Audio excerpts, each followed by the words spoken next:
에베소서 1장 15절에서 19절 말씀. 이로 말미암아 주 예수 안에서 너희 믿음과 모든 성도를 향한 사랑을 나도 듣고 내가 기도할 때에 기억하며 너희로 말미암아 감사하기를 그치지 아니하고 우리 주 예수 그리스도의 하나님 영광의 아버지께서 지혜와 계시의 영을 너희에게 주사 하나님을 알게 하시고 너희 마음의 눈을 밝히사 그의 부르심의 소망이 무엇이며 성도 안에서 그 기업의 영광의 풍성함이 무엇이며 그의 힘의 위력으로 역사하심을 따라 믿는 우리에게 베푸신 능력의 지극히 크심이 어떠한 것을 너희로 알게 하시기를 구하노라. 아멘. 우리가 함께 봉독한 에베소서 1장 15절 19절 말씀 중심으로 바울의 기도라고 하는 주제로 창립 13주년 맞이해서 여러분들에게 증거할 말씀입니다. 15절에 보면 바울이 이렇게 말씀을 이어가지요. 내가 기도할 때에. 그래서 이 15절의 말씀에서 보듯이 바울이 에베소 교회 성도들을 가슴에 품고 이들을 위해서 기도하고 있는 겁니다. 이것을 우리가 일명 중보 기도다 이렇게 말씀드릴 수 있지요. 오늘 이 주제로 우리가 말씀을 좀 증거하려고 합니다. 방금 말씀드렸듯이 오늘 주일 예배는 우리 소명교회가 창립 13주년 맞이하여 이를 기념하며 감사함으로 하나님께 예배를 올려드리고 있습니다. 그러니까 지금으로부터 13년 전 2012년 12월 15일 창립 예배를 드렸습니다.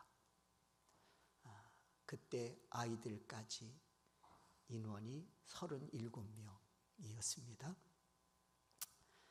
그때는 신현동에서 월세로 시작을 했지요.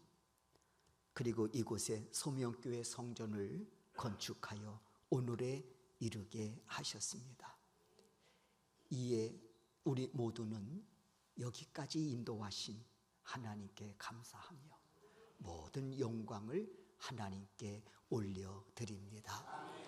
이제 소원하기는 오늘 본문 중심으로 말씀을 나눌 때 우리가 어떤 자세로 주님의 몸된 성전을 받들어 섬기며 또 신앙생활을 할 것인가, 이 사실에 관하여 깨닫고 또 결단하는 그런 은혜의 시간이 되실 수 있기를 주의 이름으로 축원합니다.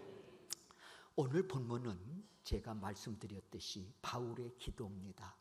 기도 중에도 자신을 위한 기도가 아니라 에베소 교회 성도들을 향한 기도이기에 중보 기도이다, 이렇게 말씀드릴 수 있겠지요. 자, 그러면 그 에베소 교회를 향하여 바울이 드린 그 중보 기도의 내용, 그 내용이 무엇이었을까?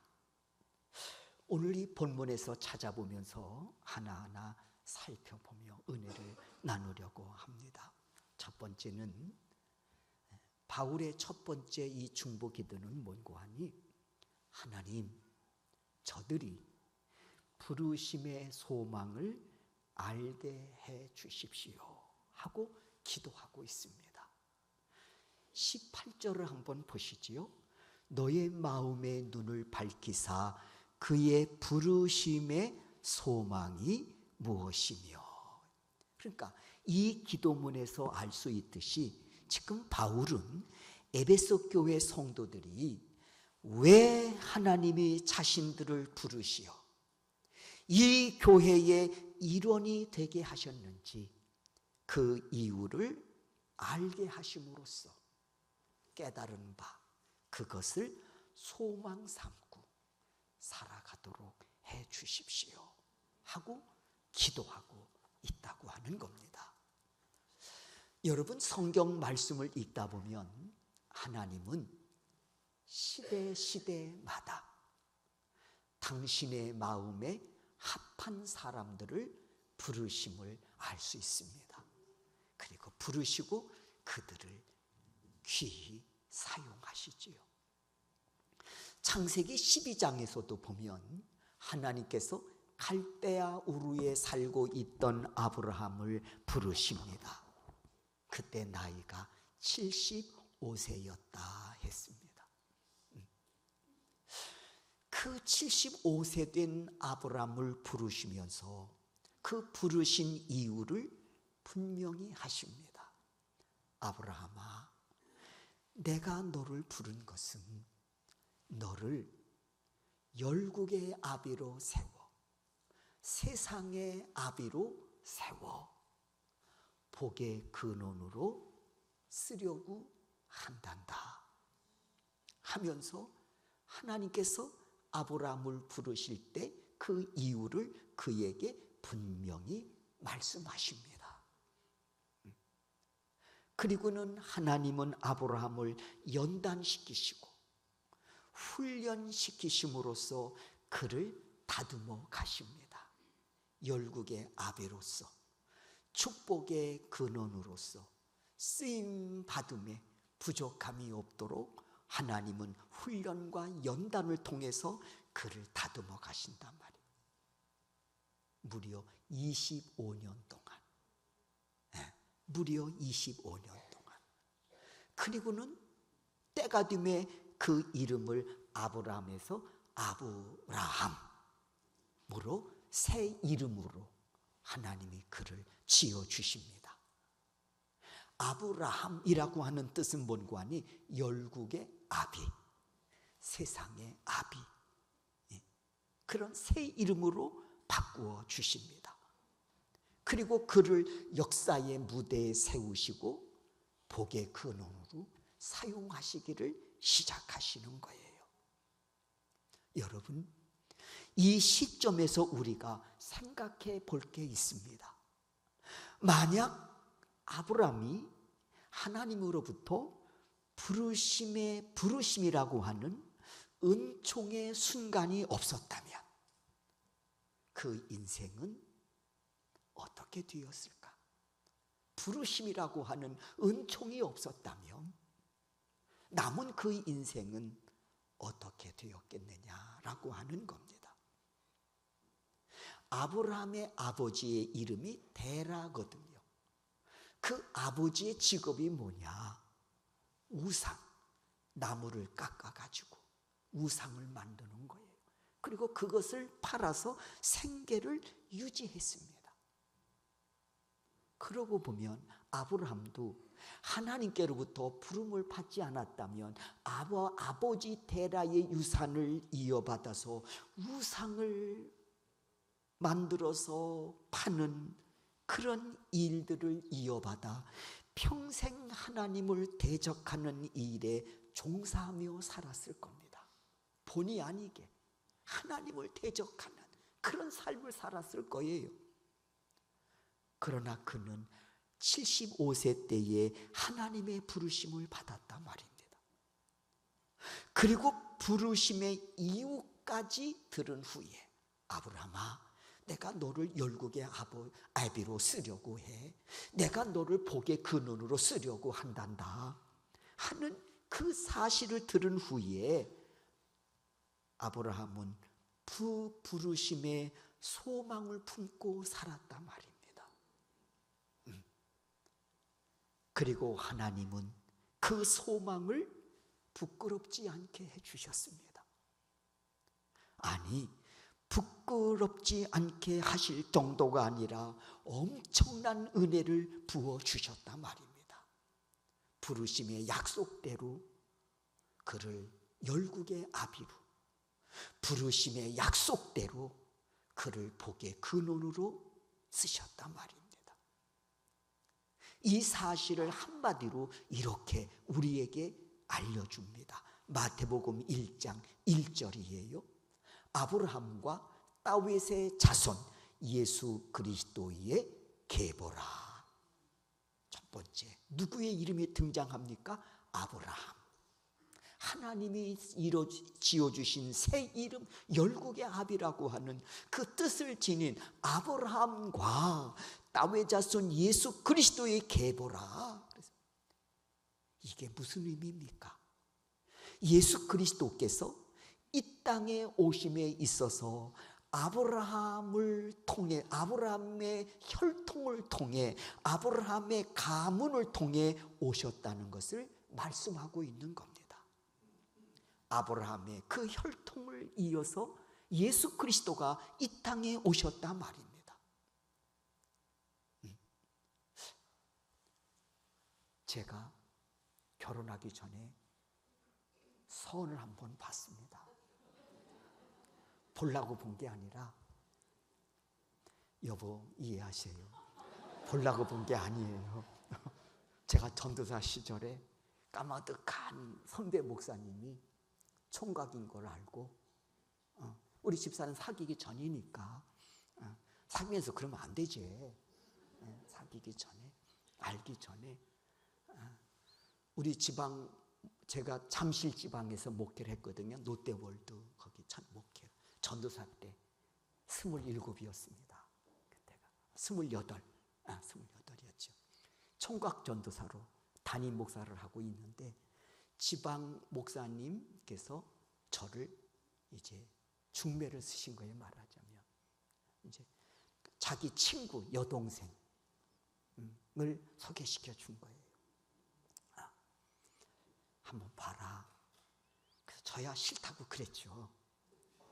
그래도 까부지 말고 봐이 그러는 거예요. 그래서 까마득한 목사님, 또 고맙기도 하잖아. 그게 쉬운 게 아닌데. 그런데 그 아가씨를 먼저 본 게 아니라, 아가씨를 보기 1시간 전에 아가씨 오빠와 목사님을 먼저 본 거예요. 먼저 본 거예요. 그러면서 그분이 이제 그때 뭘 하려고, 아가씨 오빠가 뭘 사업을 하려고 했냐면,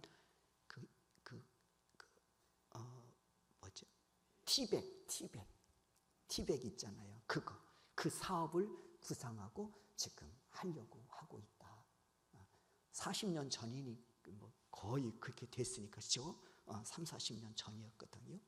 그러면서 제가 이 얘기 하려고 하는 거예요. 저를 또 잘 소개를 했겠지.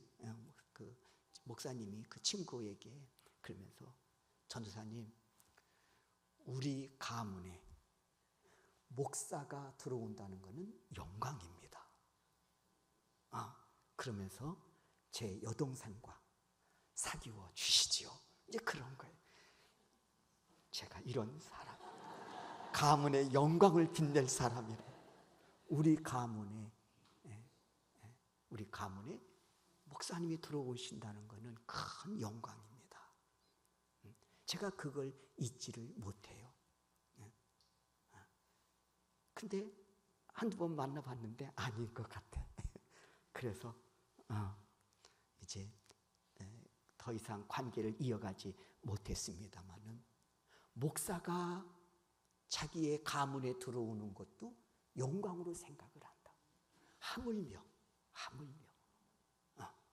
아브라함이 당신의 혈통, 당신의 가문을 통해서 죄악에서 구원하실 예수 그리스도가 탄생한다?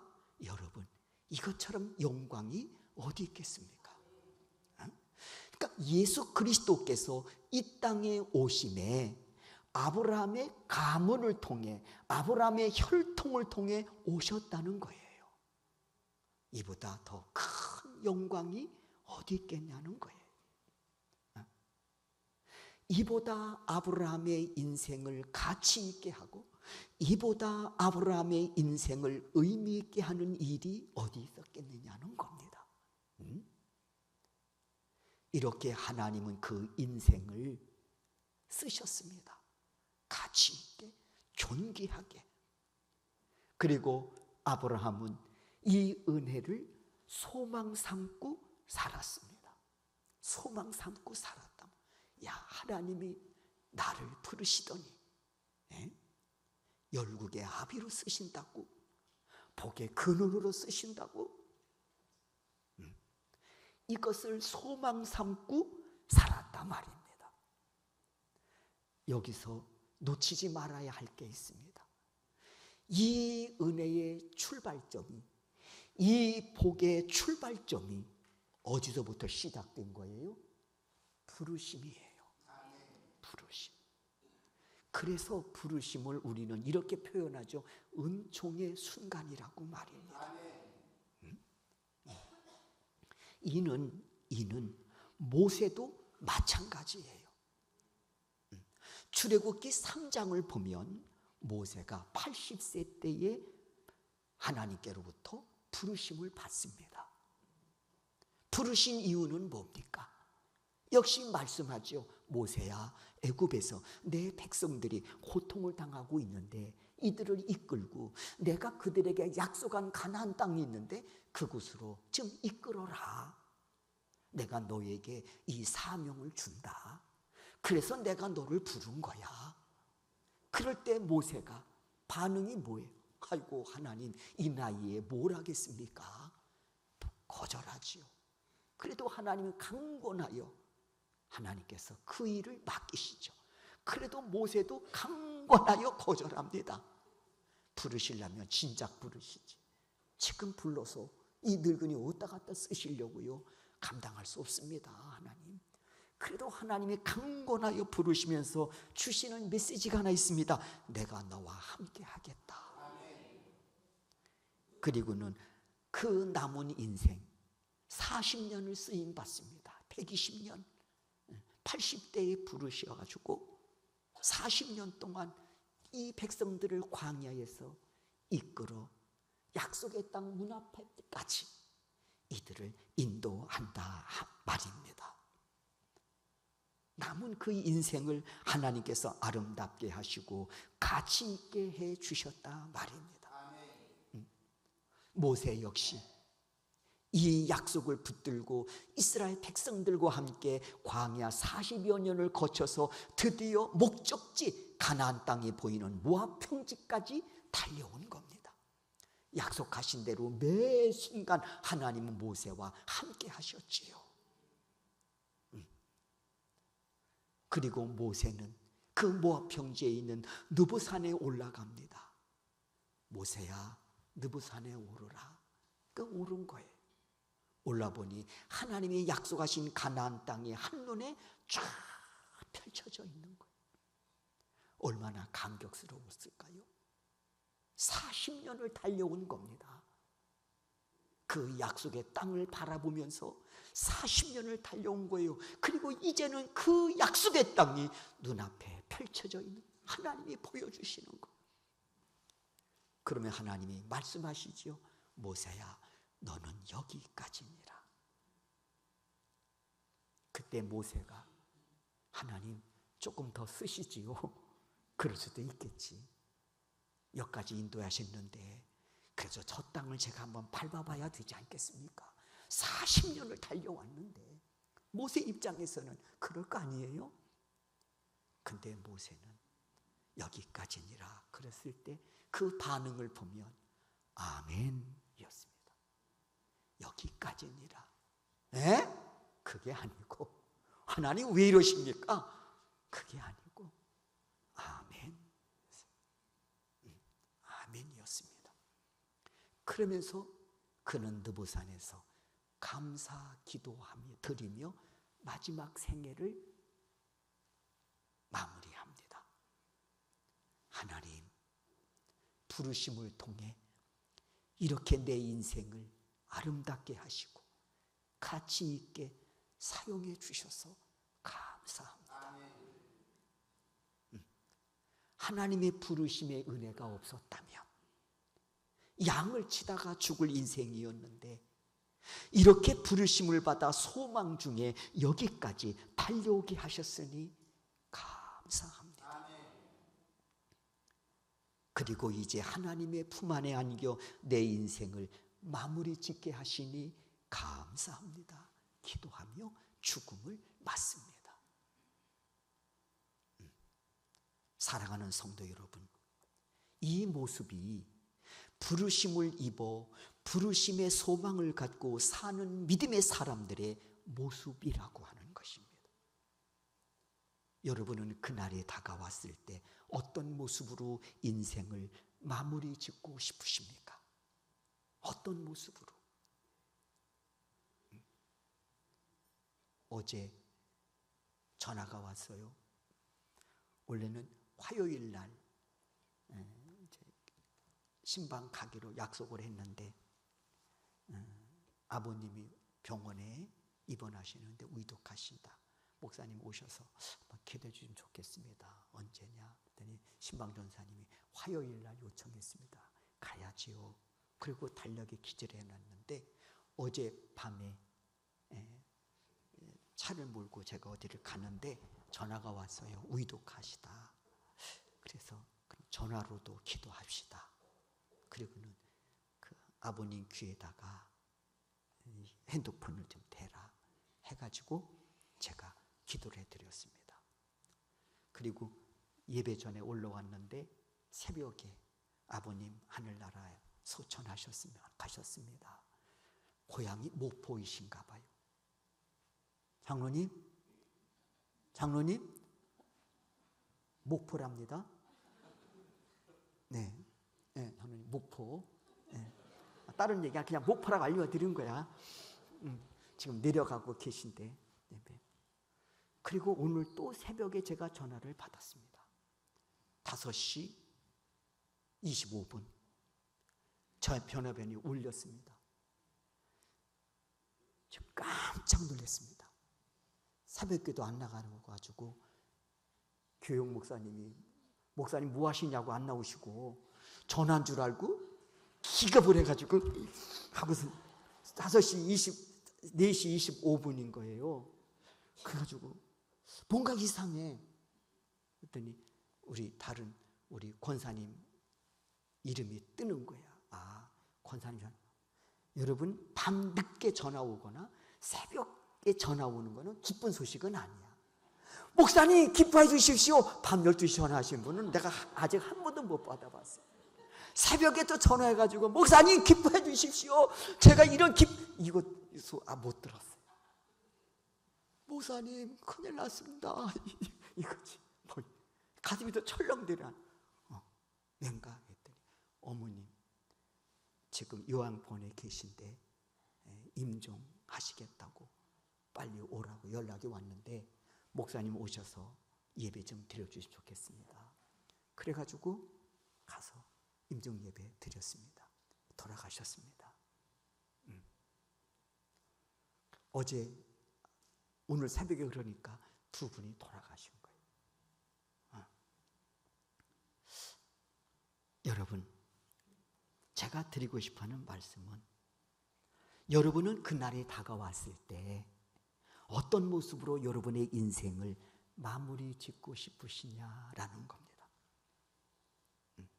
사랑하는 성도 여러분, 그러려면 우리가 어디에 인생의 가치를 두고 어디에 내 인생의 목적을 두고 사느냐 하는 것은 굉장히 중요합니다.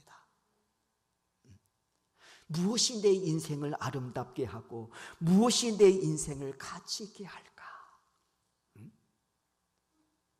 솔로몬이 죽음을 앞에 두고 인생 황혼기에 그가 전도서를 기록하지 않았습니까? 12장으로 구성되어 있다고요. 각 장마다 반복되는 단어 말씀드렸죠? 헛되고 헛되고 헛되니 모든 것이 헛되도다. 솔로몬이 누굽니까? 당대의 왕으로서 최고의 권력과 명예와 부귀영화를 누렸던 사람입니다. 그런 사람이 인생 황혼기에 자신의 인생을 되돌아보면서 하나님이 주신 지혜로움으로 전도서를 기록하고 있는 거예요. 그런데 그 반복되는 단어가 헛되고 헛되고 헛되니 모든 것이 헛되도다. 왜 그렇게 인생을 봤을까? 그렇다고 솔로몬이 인생을 비관적으로 본 사람은 아니잖아요. 뭘 말씀하고 싶은 걸까? 12장 마지막 부분 일의 결국을 들었으니 헛되더라. 그러니 내가 결론으로 말한다. 그런 얘기예요.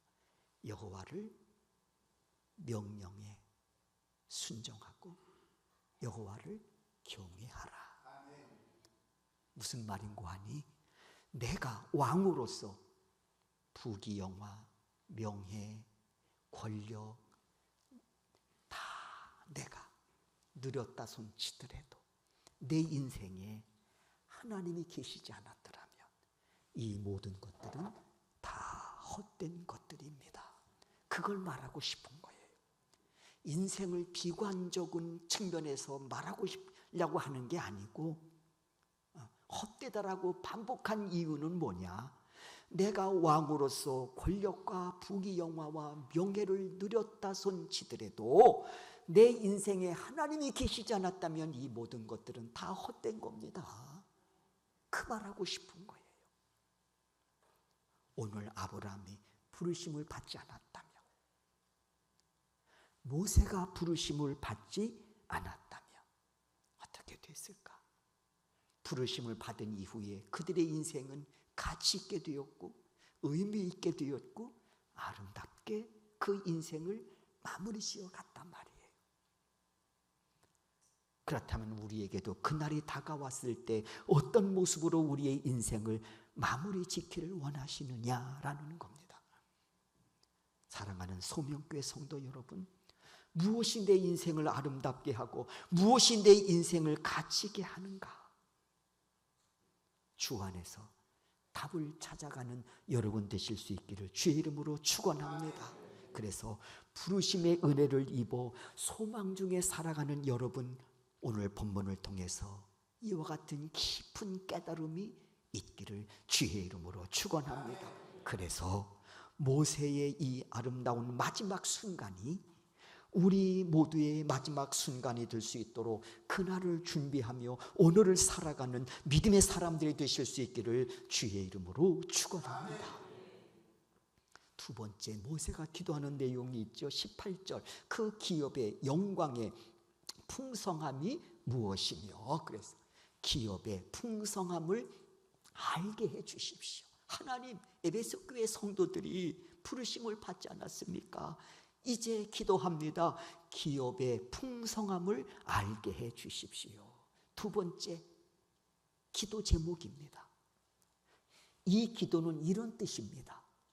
부르심을 받아 소망 중에 사는 믿음의 사람들은 하나님이 예배해 놓으신 그 기업의 풍성함이, 하나님이 예배해 놓으신 그 은혜가 얼마나 크고 귀한지를 알게 해 주십시오. 그 말이에요. 부르심을 받았습니다. 부르심을 받은 자들에게는 하나님이 예비하신 은혜가 있다는 거예요. 그것을 기업이라고 하는 단어로 설명하고 있는 거예요.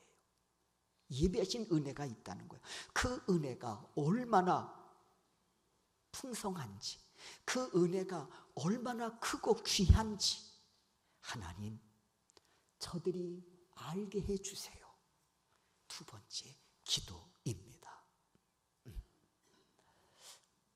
그러면 하나님이 부르신 자들을 위해 준비해 놓으신 은혜가 뭔가, 기업의 영광이 뭐냐라는 겁니다. 바울은 여기에 대해서 이렇게 이야기해요. 하늘에 속한 신령한 복이다. 에베소 1장 3절이죠. 하늘에 속한 신령한 복을 하나님이 은혜로 준비해 놓으셨다는 거예요. 그 하늘에 속한 신령한 복은 뭐냐? 바로 하나님의 나라입니다. 천국이에요. 구원과 천국이라, 그런 얘기. 그렇습니다, 여러분. 하나님이 우리를 부르시는 가장 큰 이유 중에 하나는 뭔고 하니, 하늘에 속한 신령한 복, 천국을 기업으로 주시려고 부르셨다라는 겁니다. 이거를 알게 해달라는 거예요. 여러분의 인생의 최종 종착지가 어디입니까? 천국이어야 되지 않겠습니까? 그걸 소망 삼고 우리가 믿음 생활을 이어가야 되지 않겠습니까? 응? 그러므로 부르심을 입은 자들에게서 가장 큰 소망은 뭐냐? 바로 천국이라고 하는 겁니다. 이 소망 절대로 부끄러운 소망이 되지 않도록 예수 하나님께서 보증까지 서 주셨단 말이에요. 너희들이 그 기업에 대한 소망, 천국에 대한 소망 부끄럽지 않게 해줄게. 그러면서 보증까지 서 주셨단 말이에요. 여러분, 우리도 천국을 약속받았으니 기업을 주셔서 소망 삼고 살게 해주셨으니 여기에 대해서 보증을 좀 서 주셔야 되지 않겠습니까? 우리가 금반지 하나 사도 거기에 뭐가 들어있는데? 보증서가 들어있는데. 그렇잖아요. 여러분 금반지 하는데 거기 보증서 없으면 뭐라고 얘기했어요? 여기 왜 보증서 없습니까? 그러잖아. 천국을 기업으로 주셨어. 하나님 보증은요? 말해야 되지 않을까요? 전자제품 사도 거기에 보증서가 있지 않습니까? 에베소 1장 14절이에요. 다 같이 한번 이 말씀을 읽도록 하겠습니다. 우리 소망이 부끄럽지 않는 소망이 되도록 보증을 서 주셨어요. 1장 14절 다 같이 읽겠습니다. 이는 우리의 기업의 보증이 되사 그 얻으신 것을 속량하시고 그의 영광을 찬송하게 하려 하심이니라 그랬습니다. 그렇습니다. 여러분, 하나님께서 예수 그리스도를 통해서 천국에 대한 보증을 서 주셨습니다. 그러므로 천국 기업을 이어갈 상속자로 나로 하여금 살아가게 하신 은혜, 여러분 명심하고 이 은혜 놓치지 않기를 주의 이름으로 축원합니다. 그리고 또 한 가지, 부르심을 받은 자들에게 주어지는 기업, 하나님의 나라와 더불어 또 한 가지 우리에게 주시는 기업이 있습니다. 그게 뭐냐? 그것은 상급이에요. 구원과 더불어 상급이라. 이 상급은 하나님이 친히 준비하신 영원한 상급입니다. 그러므로 여러분 부르심에는요 반드시 뭐가 있냐? 사명이 있단 말이에요. 아브라함을 부르셨습니다. 너는 열국의 아비가 되어야 한다. 이것 때문에 너가 부른 거야? 그게 아브라함의 사명이에요. 너는 내가 세워준 삶의 자리에서 너는 축복의 통로가 되어야 된다. 너는 복의 근원으로 살아야 된다. 이게 사명이에요. 하나님의 호렙산에 있던 모세를 부르십니다. 이유가 있음을 말씀하셨습니다. 내 백성 이끌고 약속의 땅으로 이들을 데리고 가라는 거예요. 그게 사명이에요. 그렇지 않아요? 부르심에는 그래서 사명이 있다는 거예요. 그 사명은 나의 일이 아닙니다. 내게 맡겨주신 하나님의 일이야. 내 일이라면 거기에 상급이 따르기가 어렵겠죠. 그러나 주의 일이기 때문에 우리에게 그 사명을 주셨기에 이어지는 게 뭐냐?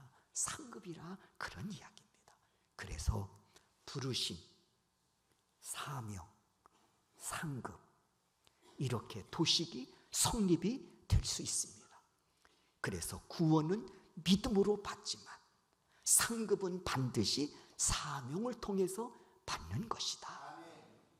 이에 사도 바울도 이렇게 선포합니다. 빌립보서 3장 14절이에요. 하나님이 위에서 부르신 부름의 상을 위하여 달려가노라. 네. 부르신 부름의 상을 위해서 달려간다 말씀하고 있습니다. 예수님께서도 상급에 대해서 약속하셨습니다. 계시록 22장 12절이에요. 보라, 내가 속히 오리니 내가 줄 상이 내게 있어 각 사람에게 그가 행한 대로 갚아주리라. 사랑하는 우리 소명계 성도 여러분, 우리는 누가 뭐래도 예수 그리스도께서 십자가에 달리신 보혈의 능력으로 죄사함 받고 하늘에 속한 신령한 복 천국이라고 하는 기업을 상속받은 하나님의 자녀들입니다. 여기에 대해서 하나님께서 예수 그리스도를 통해서 보증까지 서 주셨습니다. 그리고 사명을 통해서 또 하나 우리에게 주신 기업이 있습니다. 바로 영원한 상급입니다. 사랑하는 성도 여러분, 이 기업에 천국이라는 이 기업, 예수 하나님께서 예비하신 영원한 이 상급에 대한 기업, 바라건대는 소명계 성도 여러분 모두가 이 기업의 주인공이 되실 수 있기를 주의 이름으로 축원합니다. 세 번째, 마지막으로 에베소 교회 성도들을 가슴에 끌어안고 바울이 중보하며 기도합니다. 하나님의 능력이 얼마나 큰지 저들이 알게 해 주십시오. 하나님의 능력이 얼마나 큰지 알게 해 주십시오. 그래서 여러분, 여기서 말하는 하나님의 능력은 두 가지예요. 죄 사함의 능력이고 구원의 능력입니다. 그리고 우리가 천국 가는 그날까지 그 능력으로 우리와 함께하여 주시는 은혜입니다. 바디메오 역시 핍박 중에 굴하지 않고 더 큰 소리로 다윗의 자손 예수여 나를 불쌍히 여겨주세요 부르짖을 수 있었음은 하나님의 능력을 믿었기 때문이었습니다. 또 하나 중풍병자 친구를 4명의 친구들이 어깨에 메고 예수님께 찾아오잖아요. 너무 많은 사람들이 모여서 더 이상 가까이 다가설 수 없자 이 4명의 친구들은 그 중풍병자 환자를 메고 지붕에 올라가 지붕을 뜯어내리고 예수 앞으로 달아 내렸다고 했습니다. 왜요? 능력을 이들이 알고 있었기 때문이었습니다. 그 능력을 알고 있었기 때문에 어떤 상황 속에서도 포기할 수가 없었던 겁니다. 어떤 상황 속에서도 그 믿음을 내려놓을 수가 없었던 겁니다. 하나님의 가장 큰 능력은 뭐냐? 죄 사함의 능력이고 구원의 능력입니다.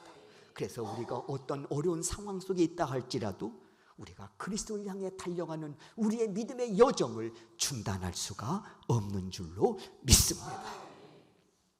오늘 본문 바울 역시 에베소 교회 성도들을 가슴에 품고 기도합니다. 하나님 간구합니다. 하나님의 능력이 저들이 얼마나 큰지 알게 하시옵소서. 죄 사함의 능력, 구원의 능력을 저들이 알게 하셔서 주를 향해 달려가는 저들의 발걸음이 좌로나 우로나 치우침이 없이 최후 종착역까지 승리자로 달려가게 해 주십시오. 사랑하는 성도 여러분, 오늘 이 기도의 제목은, 바울의 기도의 제목은 여러분을 향한 주의 종의 기도이기도 하지만 궁극적으로 지금도 하나님의 보좌 우편에서 기도하시는 예수님의 기도입니다. 우리를 향한 예수님의 기도라는 거예요. 오늘도 예수님 소명교회 성도들을 향해 기도하고 계십니다. 저들이 부르심의 소망을 알게 해 주십시오. 저들이 기업의 풍성함을 알게 하여 주셔서 저들이 포기하지 않게 해 주십시오. 하나님의 능력이 얼마나 큰지를 깨닫게 하셔서 그 능력 속에 살아가는 소명교회들이, 교회 성도들이 되게 해 주십시오. 오늘도 예수님이 우리를 위해 중보하고 계십니다. 중보기도의 그래서 원조는 바로 예수 그리스도시다, 이렇게 말씀드릴 수 있습니다. 사랑하는 소명교회 성도 여러분, 예수님은 우리에게 가장 위대하신 지원군이 되시고 힘이 되어주시고 능력이 되어주십니다. 그래서 우리는 오늘도 그 은혜 속에 살아가고 있는 믿음의 사람들입니다. 소망합니다. 이 은혜 끝까지 잘 간직하고 이 은혜 붙잡고 선한 싸움을 싸우며 달려가는 우리 소명교회 성도 여러분들이 되셔서 모두가 다 최후 승리자로 하나님께 영광 올려드리는 복된 인생들이 되시기를 주의 이름으로 축원합니다.